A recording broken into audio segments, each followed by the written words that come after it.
welcome back to Walking Down the Manny Road, a Bolton Wanderers podcast by supporters website Burnden Aces. Now, the word legend is one that is vastly overused in modern day football, but I have no hesitation in labelling our latest guest as just that. I joined Bolton from Tottenham Hotspur for an initial fee of £65,000 in 1995, one which later rose to £110,000. Our guest made 317 appearances for Wanderers, scoring 27 goals, before retiring from the game following the club's final day Premier League survival in 2003. He's since gone on to have a successful career in law and currently holds the post of President at Icelandic Football Association. Our latest guest on Walking Down the Manny Road is Gudni Bergsson. Gudni, how's things? Hello, Chris. Things are fine in Iceland. Thanks very much for asking. And things are good. The weather is picking up and the football is about to start in Iceland. So things are pretty good here in Iceland. And it's great to have you on the show as well. And I think this is one that the fans are really going to look forward to listening to. So we'll jump straight into it. There's only one place to start, and that is 1995. It's Wimbledon versus Crystal Palace Reserves. Chris Rioch spoke to the Bolton News recently, and he mentioned how he and Colin Todd went to watch the game, completely unaware that you were there or even available for transfer. Rioch said he spoke to Spurs boss Terry Venables over the phone, and a few weeks later you were a Wanderers player. So, in your own words, talk us through how that move came about. Well, it was quite unexpected in a way because I had left Spurs in '94. I had finished my contract, and they wanted to keep me on. But then I had a bad back injury. I went back home and finished my law studies, and so after just over a year or so after finishing my law studies and then recovering from injuries, I wanted to get back into the professional game and going back to England to play, hopefully. And then I was invited over for a trial with Crystal Palace, and so playing at this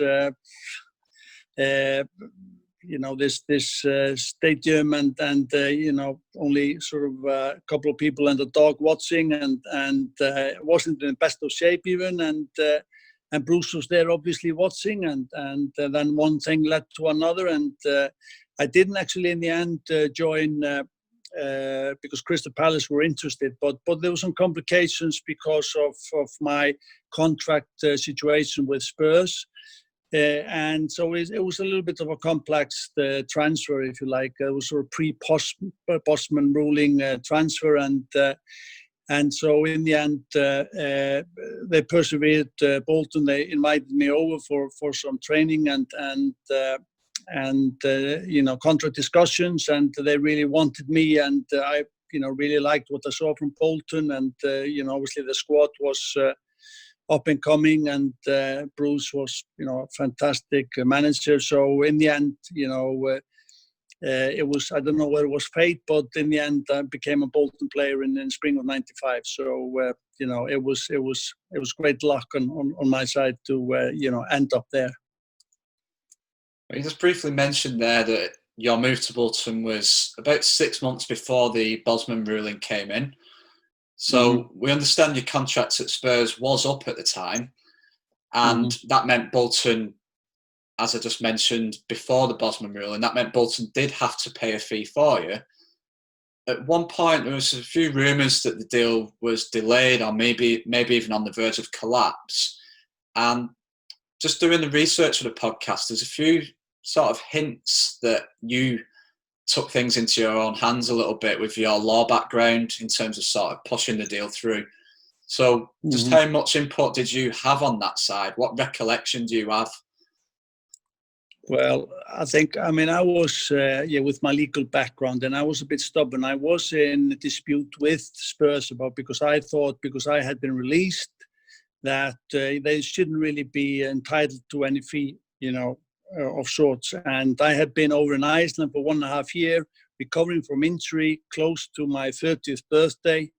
And I thought, they were a bit out of water demanding a fee. And I even thought, that they didn't really have a claim for a fee, but they had my registration when my contract was cancelled with Tottenham, or it wasn't renewed.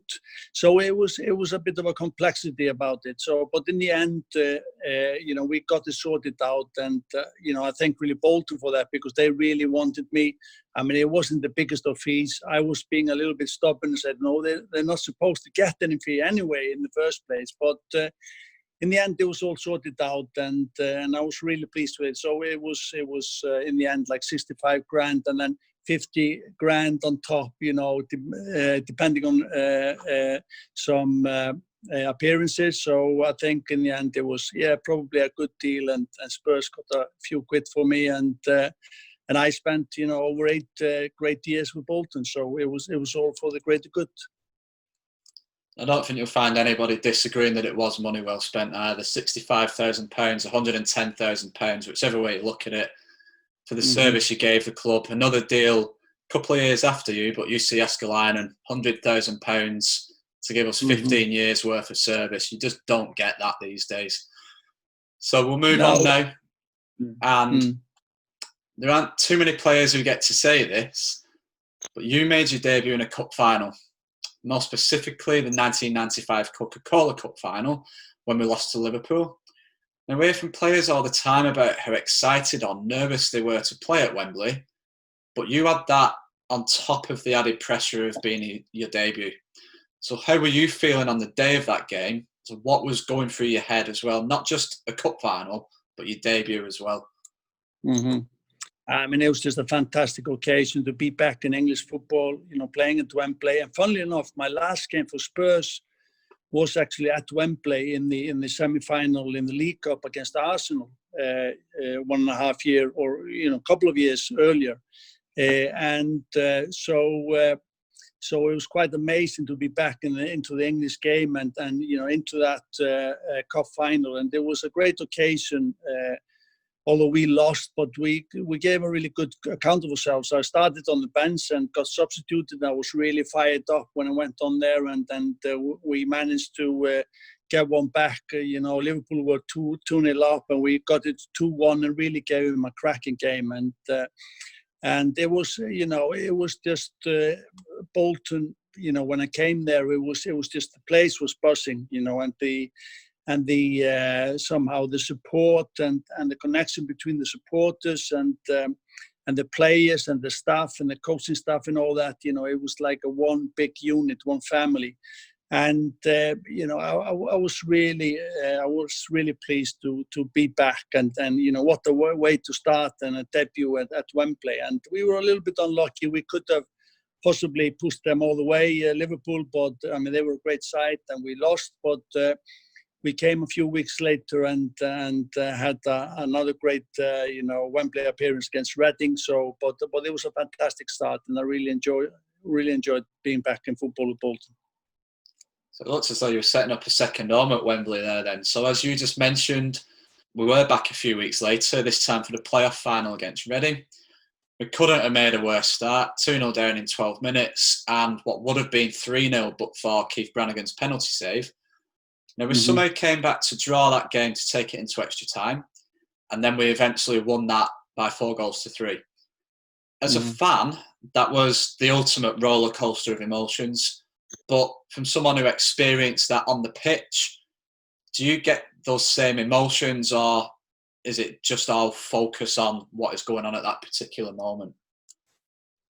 That's a good question. That a bit of both. I think you're obviously, such a big game. There's so many emotions and there's so much riding on it, and there's a lot of pressure, of course. And we just didn't get off the blocks, to begin with, and we almost, really messed up that game because if Branny wouldn't have made that save, and what would have happened, and for me as a defender, to let in all those goals, 2 and 3 goals in the end.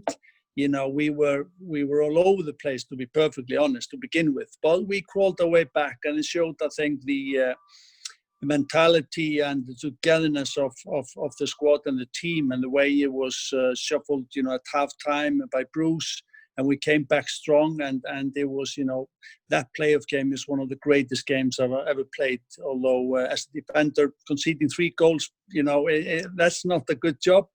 But to be part of that, and obviously being back in the Premiership in the top division for Bolton after all those years was fantastic. And it was just it was just a fantastic afternoon. I'm sure for the supporters and the players. And so we were all together in the jubilation after that win, and a great comeback it was. Now, you mentioned at the beginning of the show how much Bruce Rioch and Colin Todd had put into getting your signature from Spurs. Mm-hmm. Just a week after we got promoted after that playoff final win, Bruce Rioch even left the club to join Arsenal. Colin Todd was promoted to joint manager alongside Roy McFarland, and it just didn't work out. So McFarland was sacked after 6 months, with Bolton bottom of the Premier League, and Todd was unable to keep us up on his own after that. So what was that season like, the first season in the Premier League, as promotion to a higher league must be difficult enough without not just one, but 2 managers leaving the jobs in such a short space of time? Mm-hmm.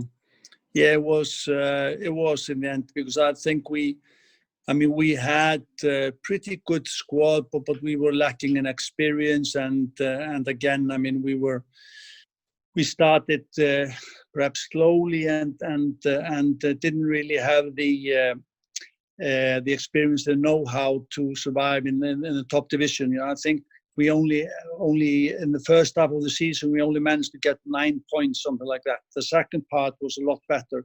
I think as well the dual managership was a little bit of a problem. But as much I liked Roy McFarland, and then Colin was on the other hand, and it's a tricky situation, and I don't think it was suiting us really, and so it was we learned our lessons there, and it was in many ways it was an interesting season. The latter part was something where we did okay, but obviously at the end the outcome was 29 points and we got relegated, so you can't be happy with that. But we made a good account of ourselves at times, but there was no consistency, and at the end of the day we just weren't quite ready or strong enough, and that I think it played a part in it, of course, that Bruce left us. Bruce Rioch was a fantastic manager, and I think he had a really good connection with the players, and with the changing in the management, and then with the dual managing of the team, I think it became a little bit too complicated. So in the end, we got relegated, but we came back stronger next time. Well, just before we move on to that next season, you've mentioned there we had a slow start, and it took us to the second half of the season before we started to pick a good number of points up. Do you think things may have been a little bit different if Bruce Rioch had stayed? Obviously, we had that slow start. Would that have happened anyway if he was still at the club, or do you think you might have had a better chance to continue that momentum from the year before?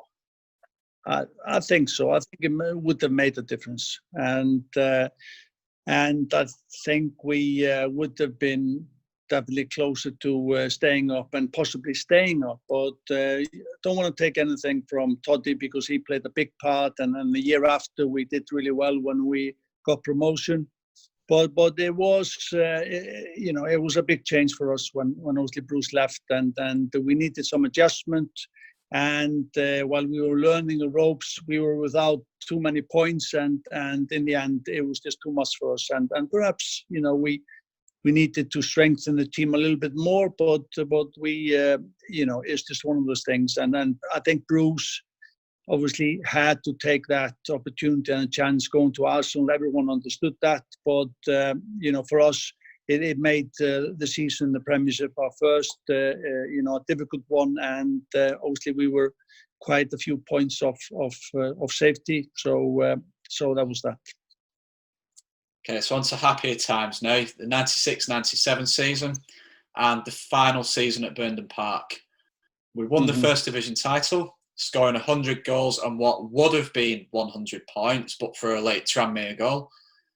After the disappointment of the previous season in the Premier League, talk us through your own memories of that year, the final season at Burnden Park, because surely it's got to be up there with the best.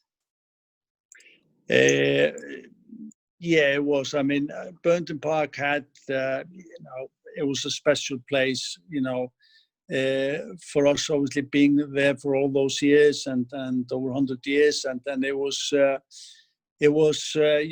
home, and I don't think it was a place that teams really relished to come to, because we were forced to be reckoned with at home. Generally, we played really good football in that season. We were all out attacking team.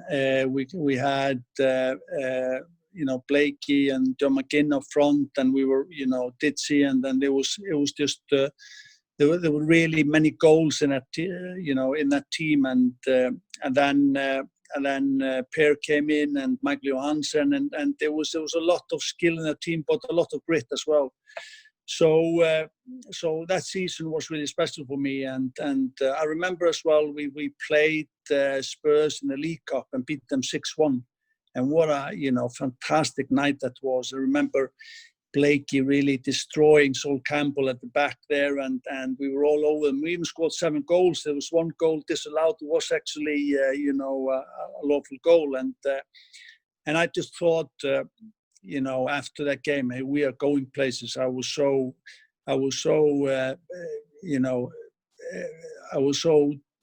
enjoyed about our performance and how aggressive and how attacking we were, and that was what the style of play Toddy was really for. And I think we played often really good football under him. And Brownie came in as well as number 2, and it was just a fantastic squad, and really spirited.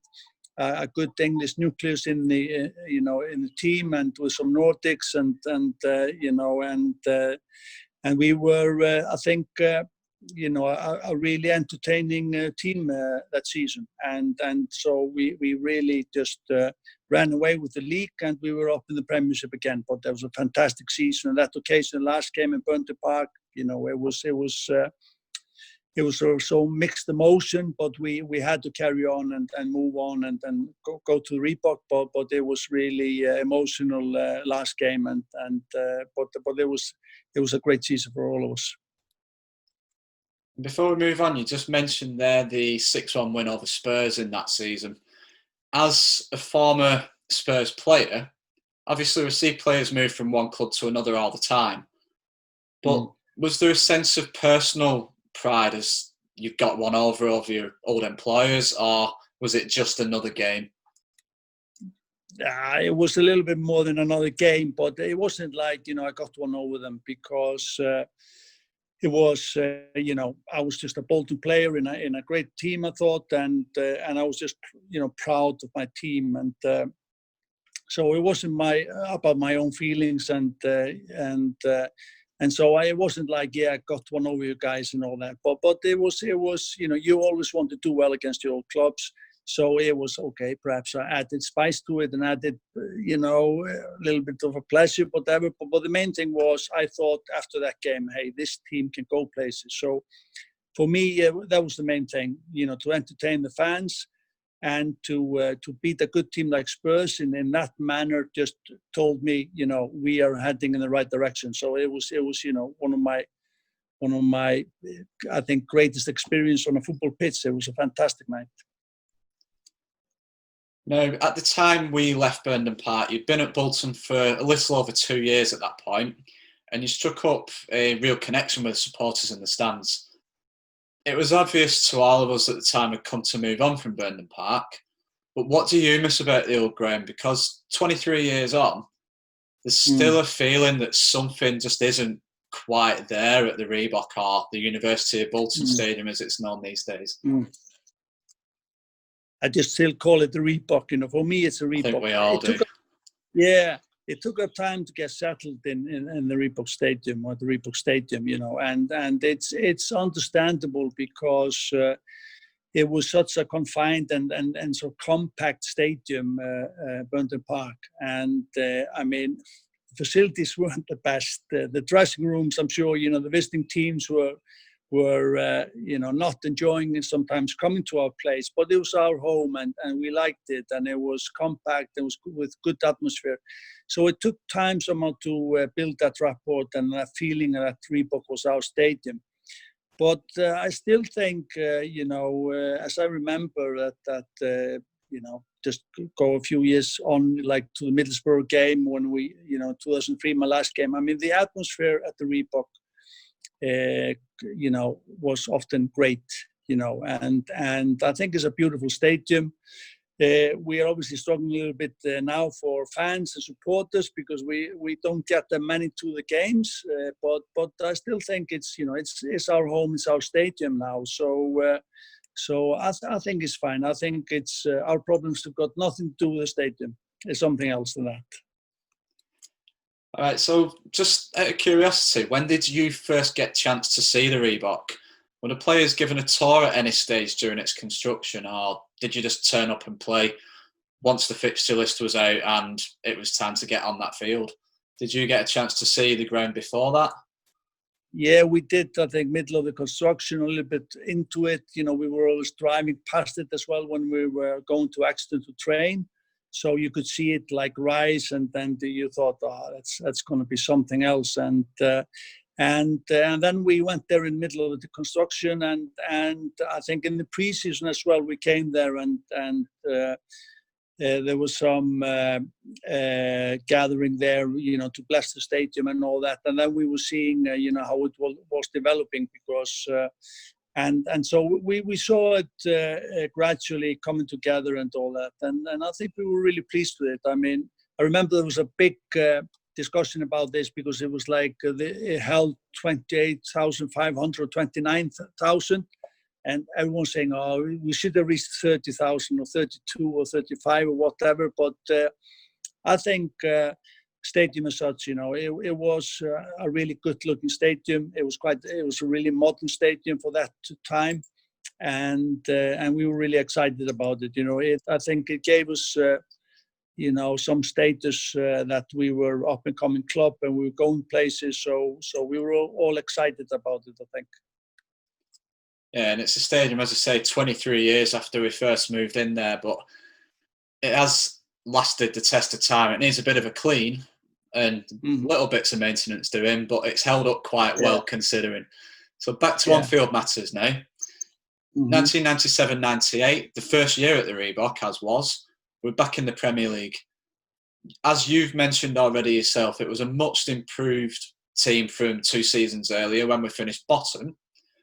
This time we went down on goal difference and Everton stayed up in controversial style. Did this one hurt more? Because personally, I'd say the quality of that team was higher than the one of 95-96. Yeah, it did. I mean, to get relegated is, such a blow to anyone, both players and because it's your job, but more than a job. Football, being a footballer is more than a job. You're in there for the spirit and for, it's a game that you love and you feel for the supporters as well. And to go down on goal difference, especially with the circumstances with that goal that never was with big tax, scored against Everton in the first game at the Reebok, should have stood, And and we were good enough. We should have stayed up on 40 points on goal difference. Normally that's way enough to stay up in the league. And in the last game against Chelsea, we kept them at bay for the first hour, and then we, lost our way and then lost by 2 goals. And we felt bitterly disappointed. We felt that we let ourselves down and the supporters. And it was a big blow. It was a really, really big blow. But, that's football for you, and you have to stand up and to be counted. But it took us, a while to get back on track, obviously, and then took us a little bit of a while to get back in the Premiership, as you know. But that was really, it was a big blow for us. We should have stayed up that season. Well, we'll discuss that journey back to the Premier League now, those 3 years. So we'll start with 98-99. you had a few issues with injury that season, and you ended up missing the better part of 5 months. In that time, names such as Mark Fish, Andy Todd, Paul Warhurst, and a couple of younger players came in. And there was even a little bit of talk at the time that you could be moved on. So how frustrating was it to watch others play while you're out injured for such a long period of time? And was there ever any truth in the rumours that you could be moved on in a transfer? No, I never heard that. No one told me. So, I don't think it was ever really realistic. I was there, and it was my club, and I wasn't going to be moved by anyone. If I were to move, I would go back home to Iceland. So, for me, it was never on the cards. I don't know what the management thought or the owners, but I mean, anyway, it's not like you're a big commodity when you're 34 or 5 years of age, and so it was all about getting back to fitness. But I remember that season, I was having those injuries, and obviously, it makes it difficult, especially when you come to that age, that if you're not training properly and all that. So that season was a big disappointment, and I think it was a season in the end when we went to the playoffs against Watford, didn't we? That season, was it? Yeah. So, but I mean, obviously I wasn't playing then, so I was on the bench. I was disappointed with that, but we never really got going that season, I thought, and I think the disappointment from the relegation before played a part in it, and we weren't doing too well that season, and in the end, at least we got Eidur Johnson through there, and Klaus Jensen came there as well, I think, and so still we had some good players, but we were finding our team, and in the end it was a disappointment, but still, like always, we at least reached the playoffs and then went to the Wembley final, but we came up short. But it was a tough season that, and it wasn't a good one, not for me and not really for us either. Yeah, and I think there's definitely a stage of transition in that team as well. Obviously, from coming down the year before, as always happens.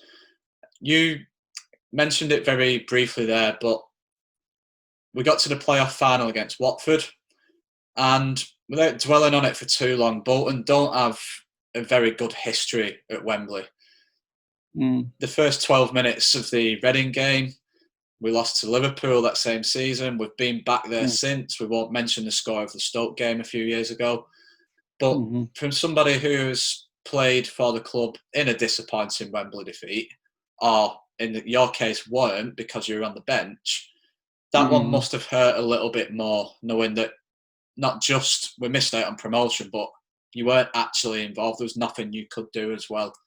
So what was that day like in comparison to the Liverpool and the Reading games a few years earlier? Yeah, I mean, it's like black and white, because we didn't really make a good account of ourselves. It wasn't a good game. We could have scored possibly early in the game, and we just played badly, I thought. We weren't there, and when you're on the bench, you can't do anything about it. And I mean, okay, you have to respect the manager's decision, understand, because I was coming back from injuries. It wasn't about that, but just, we just weren't, I don't know what it was. We just never got going that game. And so that is really disappointing. When you go to Wembley, you don't perform and don't play well. I mean, because, hey, you really need to stand up and be counted when you go to Wembley.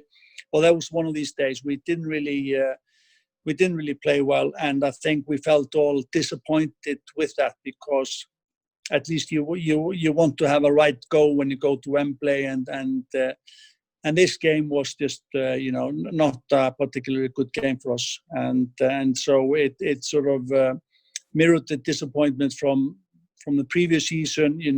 That it wasn't it just wasn't our day, and we were really disappointed with that. I think it's not going to be your day when one of their players sticks an overhead kick in the top corner from the edge of the box as well. Exactly. Sometimes just got to hold your hands up. Yeah. So move on to the next season now, 99-2000. And this was another season of change for Bolton. Colin Todd resigned in protest of Per Franssen's transfer to Blackburn. Mm-hmm. So usually when a manager leaves, as we saw with Bruce Rioch, it's to move up to another level, or obviously things aren't going quite so well and they've been sacked. Todd took that decision himself because of the circumstances at the club. But how did the players react to news, not just of Todd's resignation, but of Per Franssen's transfer as well? Yeah, it was a strange time. We were taken back and we were surprised by it, but Toddy made the stance there and was not pleased with the ownership or the management of the club. Obviously Per was really important player for us, but we were having financial problems, I think, and I think there was more behind this, probably some development, over a longer period of time, and this was somehow, the last straw, and he decided to leave, and it was, it was. We were surprised and disappointed, but you're professional, you get on with it, but we were taken by surprise with that decision, I have to say. And thankfully his move to Blackburn didn't work out and he came back to us for half the price 12 months later to become a legend as well. So we earned some money from Blackburn, so that was good. And you mentioned it there yourself, financial problems. What's new? 20 years on, they're still here. So I know. Sam Allardyce was brought in as Colin Todd's replacement, and this was at a time where you seemed to be over your injury problems of the year before, and you kept your place in the team for the rest of that season. We reached the semi-finals of the League Cup and the FA Cup. We'll move on to the playoffs in a little while, but the semi-finals of the League Cup and the FA Cup, the latter being at Wembley once again. But what are your memories of those ties against Tranmere and Aston Villa? Completely different environments, the Reebok, Prenton Park and Wembley, but two big disappointments. What are your memories of both of those? Tranmere, we obviously, we really sucked there. It was a bad performance there. I think we never really saw light there against Tranmere. I don't know what it was, and there we just let ourselves down. They were really sort of a physical side with the long throw-ins and all that, and I think on aggregate that we lost, I think, pretty heavily, didn't we? I think, and we lost, I think, 1-0 at home and 2 or 3-0 away or something. It was just, we were crap, to be honest, and it was just we couldn't get going in that tie, we just have to admit that. But then when we played Aston Villa, that was another opponent, obviously from the Premiership, and they were, favourites for that game, and it was a tight game. No goals in it, but we got our fair chances. And I remember Dino getting a hell of a chance to finish the game, and I think Eider as well, and so we were a little bit unlucky there not to go through. But again, being at Wembley, losing and all that, and from a penalty shootout, we weren't, of course, best pleased with that, and that season was the famous season of the semi-finals. We were in contention all over the place, or in every cup, and then in the first division. But we know how that all went, and that was something, I think, it just made us more determined to make it right and then do it right the next season after. So after a strong finish to that season, we were in the playoffs once again, as we've already mentioned, but we'll go into a little bit more detail now. The semi-final second leg away at Ipswich, Barry Knight, just say those two words, send shivers down the spines of everyone connected to Bolton. But at that particular time, there were some rumours that could have been your final match for Bolton or in your career in general. So we'll move on to your career just in a few moments. But what are your memories of that night at Portman Road? Obviously, we've seen the videos back 20 years on. Everything to do with Barry Knight is still frowned upon by the fans.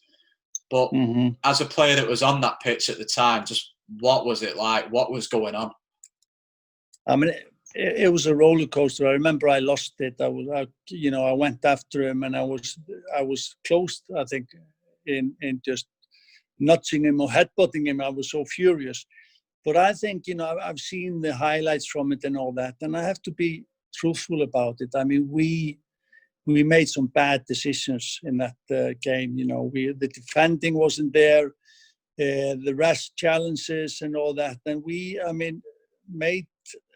We have mostly our own, ourselves to blame for it. I mean, I don't think he had best of games. We know the stats around the cards and all that, the yellow cards and red cards and penalties.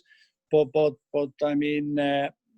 most of the time we just weren't helping ourselves, and then going in with rest challenges and making it perhaps too easy for the referee to give decisions against us, and so it was. I mean, it was down to us. We really messed up, in that game. We should have done better, but good old Barry didn't really have the best of games. But I think the blame was shifted.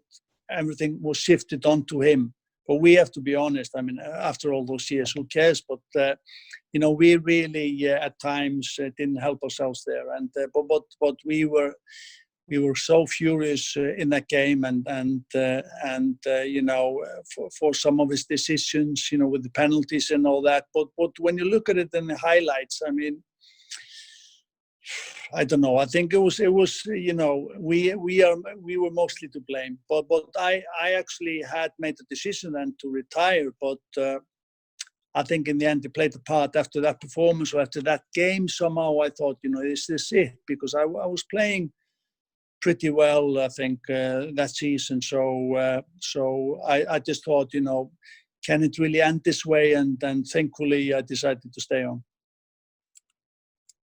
Right. So you have mentioned your career there. So was it solely after what had happened at Ipswich? Was that the sole reason for it? Or did Big Sam or the club in general have a part to play? Because presumably it was going to be staying on at Bolton or retirement. So again, was it just that Ipswich game that thought, I've still got much more to give, I feel like the club can move up? Or was Big Sam's words, his games, as everyone likes to call them, part of your reason for staying as well? Yeah, he was definitely part of the reason, I think, because we were playing well. We were a bit unlucky that, we didn't quite pull all the way through, but I felt the team was heading in the right direction. I played well myself personally. I was feeling fit and sharp and all that, and that played a big part. And then I think in the end, I mean, I was having negotiations with the club, and I felt that they weren't really sort of offering me a good deal, to be perfectly honest. So, but they in the end decided to give me a fair deal. Then I was ready to play on, and it was a mixture of that. But the main reason was that I felt that the team was going places. I was playing well, and I just wasn't ready to retire. I was then closing to my 35th birthday. And I felt, at least I've got one good season in myself, and so luckily enough we got it all together, and but the family moved back home, but I stayed in Bolton and decided to have another year. And what a year that was! So after the disappointments of Watford and Ipswich in the previous 2 years, we got promoted at the third attempt through the playoffs. this was a season in which you scored 10 goals. And I've just dragged your stats up here. In the 6 seasons before that, or the 5 and a bit seasons, because you did join us late on in 94, 95, you scored 14 goals in, as I say, just over 5 seasons. In that promotion year of 2000, 2001, you got 10.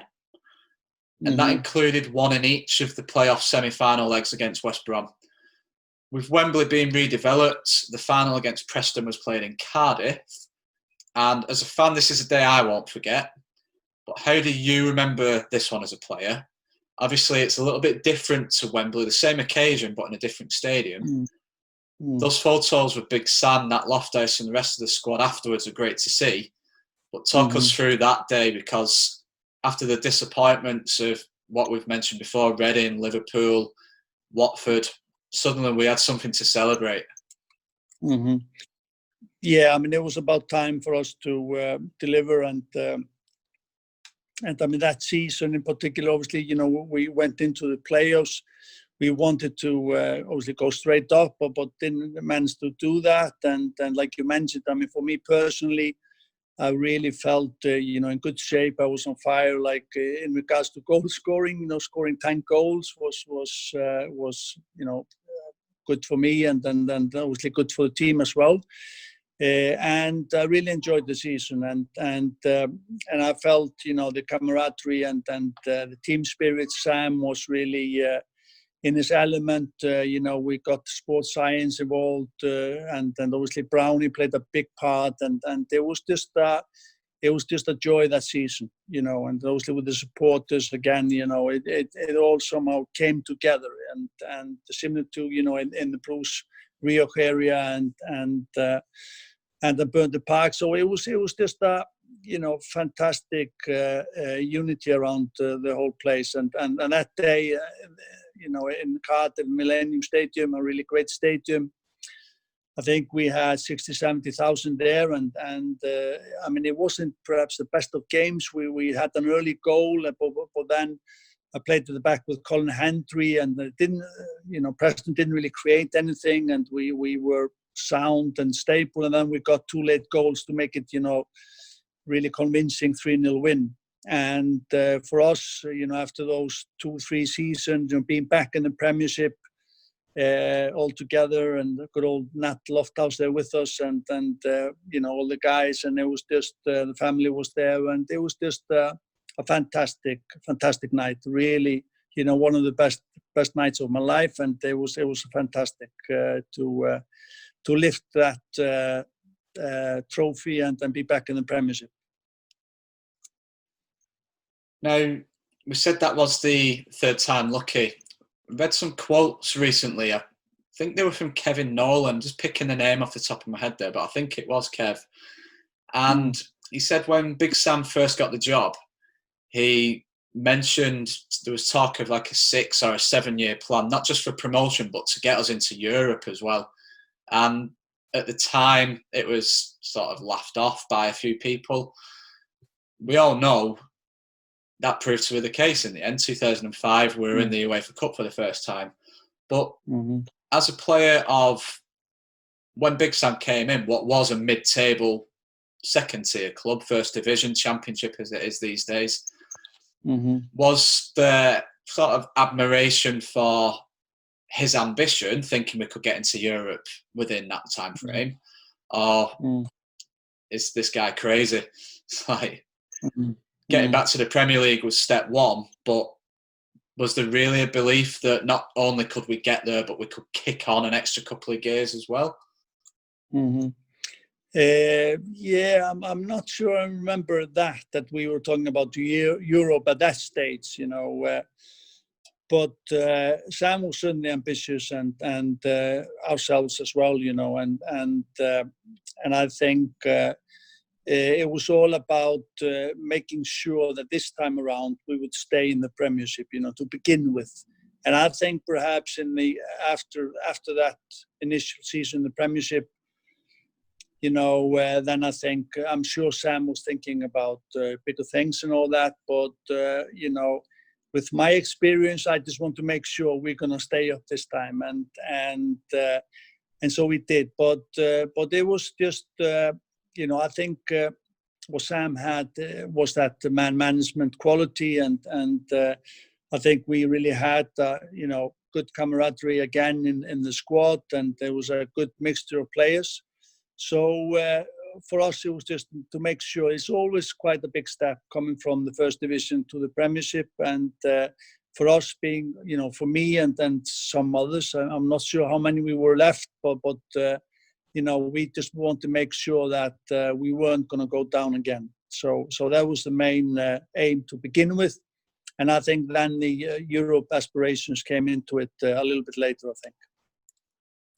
And I think your experience proves to be the case as well, because obviously those first 2 years back in the Premier League, they were both late survival runs, especially the second season where it was the final day.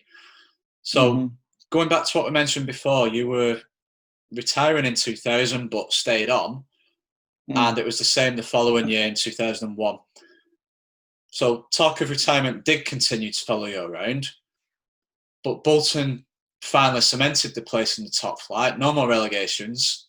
Big Sam had turned us into an established Premier League team, and this is where it comes to an end for you. So your final game for the club, because you did play a couple of international games after your last game for Bolton, but your final game for the club was that 2-1 win over Middlesbrough in May 2003.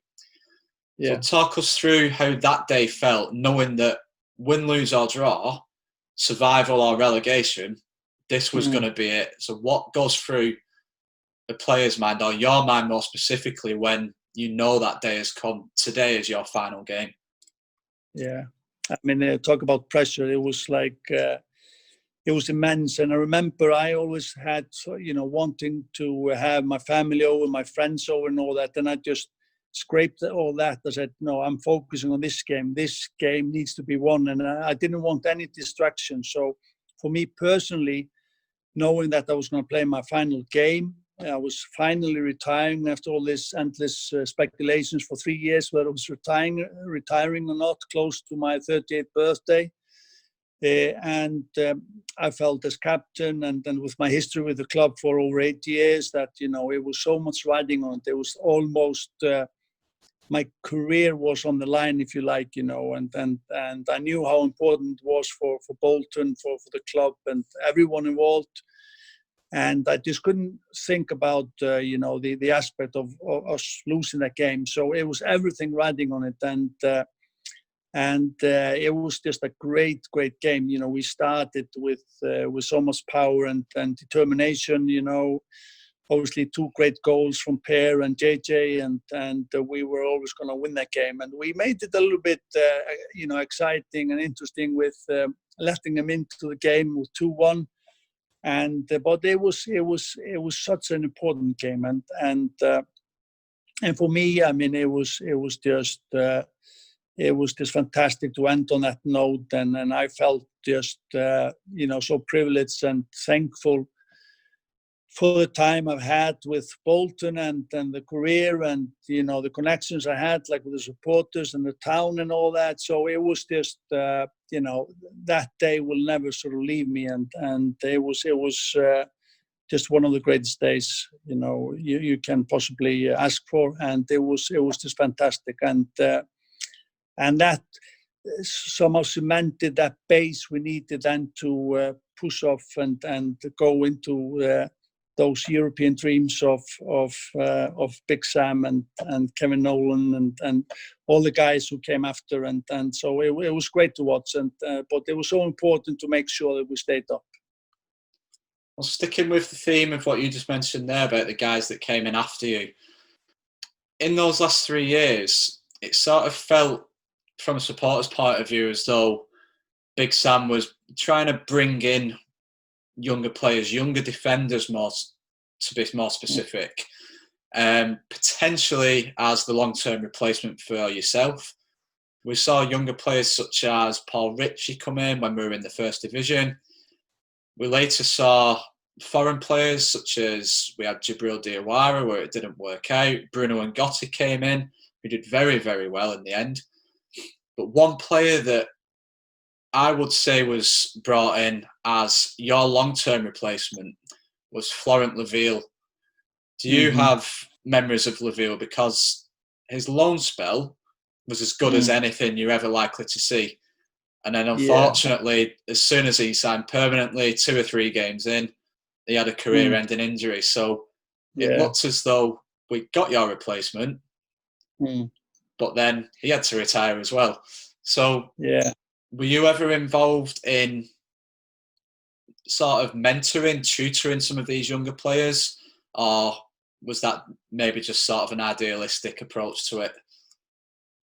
Yeah, I mean, I think I did my best to obviously with my partners at the back to slot them in and you know, help us create a solid defensive unit. And you know, and I remember when Ivan Campo came in, started at the back, I never knew what he was going to do, because he was, you know, a creative player and as good as he was for us, obviously, but.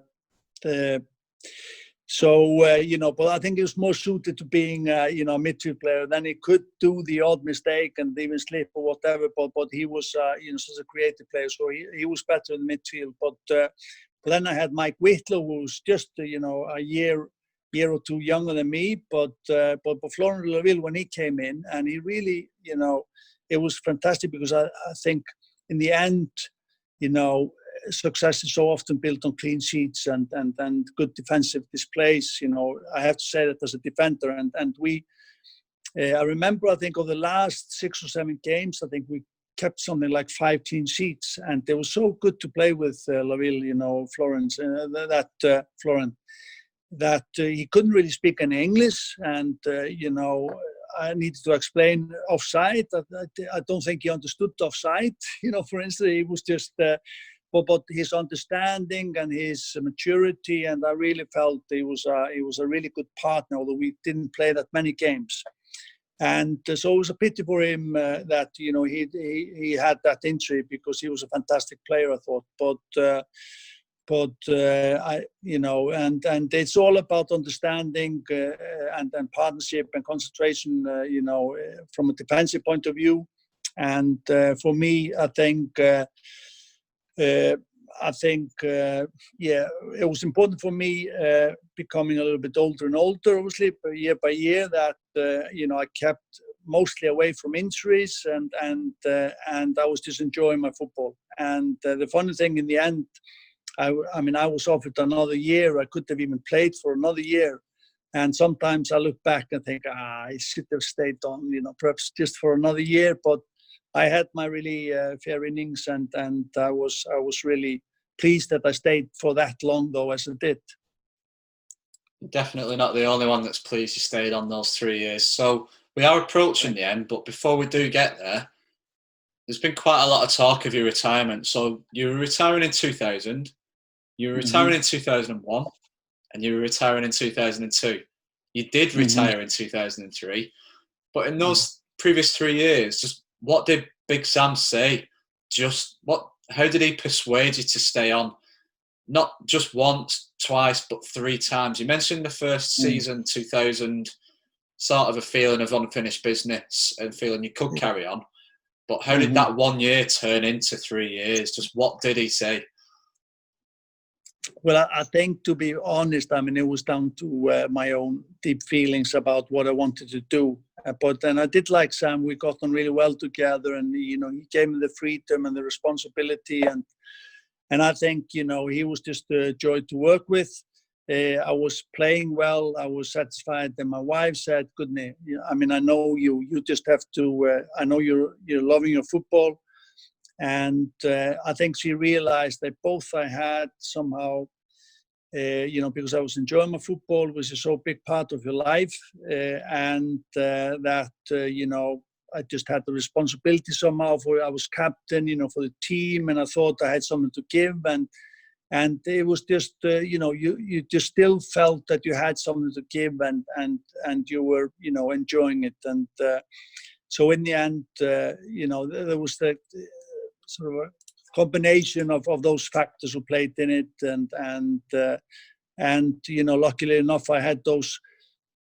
I mean, possibly my best years as a player, and in the last 3-4 years was something you can't necessarily expect when you come to that age. So I was fortunate in that way, and then after that to see the club really take off was fantastic. So it was somehow. It was supposed to happen, and I'm really glad it did, because those years were just great for me. There's something that we do with every player we've interviewed so far on the podcast. We have a little feature now called Quickfire Q&A, and the idea behind it is I'm going to ask you 4 questions, and just need to give us a very quick answer, a quick name or a quick answer for what one of them is. Those 4 questions are best manager, best player, best opponent, and favourite memory. Now, I've seen a video that has gone out with the Supporters Trust, so I'm aware that some of these questions have been answered. But for people watching this podcast or listening to the podcast, apologies to you, there might be a few repetitions, but for some people who may not have heard it, we will go over them again. So, there were 4 managers in your time at Bolton: Bruce Rioch, Roy McFarland, Colin Todd and Sam Allardyce. Again, I've dragged your stats up on the screen. 12 appearances under Bruce Rioch, 26 under Roy McFarland, compared to 119 under Colin Todd and 155 under Big Sam. So, sort of reading between the lines, I would say your choice is between Todd and Allardyce. But which one, for you, would you say is the best manager for your career? I was Big Sam, without a doubt. I think he got the best out of me, and then the Big Sam was my man. And I think what you've just mentioned there in terms of those last few years of your career, keeping going, I think that was the obvious answer that was coming. The next one, this is Bolton only, by the way, but the best player, the best teammate that you've had, and it can be any player in the team, or it could be a central defensive partnership. It's your answer. So who would you say is the best player you played alongside at Bolton? Oh, it's a quick one. Okay, best defensive partner I think was Mark Fish. Why Mark Fish? Because that's a little bit surprising, actually, because he was a good player, but it's not a name that I would think too many fans would pick out. So why would you think Mark Fish? He just had, because he just had something about him, and I liked playing with him. He was surprisingly quick. He was a strong, good header. He could play, so he was an all-round player. So I like playing with him at the back. And at the time he was at Bolton as well. He just played for his country at the World Cup in 1998 as well. So obviously, you can't really question his standards there. Mm-hmm. The third question of these 4 in this section is best opponent. So was there ever anybody on the pitch whose ability you were just mesmerised with? Was there a particular striker who you felt always scored whenever they played against us? I'm digging into the Supporters Trust video a little bit here, because you mentioned Thierry Henry, and he never seemed to have that much success against Bolton, despite what he did against everybody else. No. But I know you said he was a good player, but was he your best opponent, or would you say somebody else takes that one? Yeah, I think Ian Wright was the hardest opponent, but for talent it was Thierry Henry. Okay, there's quite a lot to think of here, but if you had to pick one, what would your favourite memory be of your time at Bolton? The playoff win against Reading. So out of all those appearances, over 300 appearances, it all goes back to game number 1. So debut, promotion, favourite memory. So that brings us to an end of the latest episode of Walking Down the Manny Road. But before we do go, Gudni, do you have a message for the Bolton supporters who are watching or listening to this right now?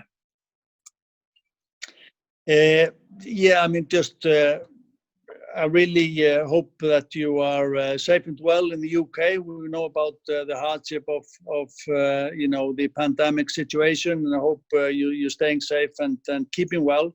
Things are looking up on the football side of things. We are looking at the relegation to League Two, but we've got a long history, 150 years, and we're going to bounce back. So what I would like to say, you have to keep faith. We will come back.